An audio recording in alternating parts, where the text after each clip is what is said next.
প্রথমে গৌরীগ্রাম ঘটনা, আর তার কয়েকদিনের মধ্যেই শিবগ্রামের ঘটনায় উত্তাল সারা পশ্চিমবঙ্গ। হ্যাঁ দিদি, আন্দোলন চালিয়ে যাও, ভেঙে চুরমার হয়ে যাবে। শিবগ্রামের ধ্বংস চাই। মানুষ মেরে আমরা কি আমাদের দাবি পূরণ করতে পারবো?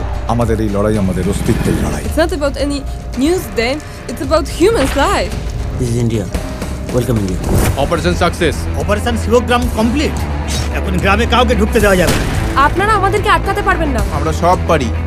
সরকারি মতে 14 জন মারা গেছে, হসপিটাল ভর্তি হয়ে গেছে আহতদের নিয়ে, প্রচুর মহিলা ধর্ষিত হয়েছে, কতজন নিখোঁজ হয়েছে এখনো তার কোনো হদিশ নেই।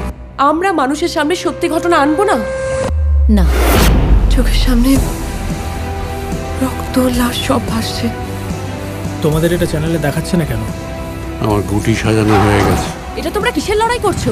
জমি দখলের লড়াই না রাজনৈতিক লড়াই করছো? আমি এর শেষ দেখে ছাড়বো।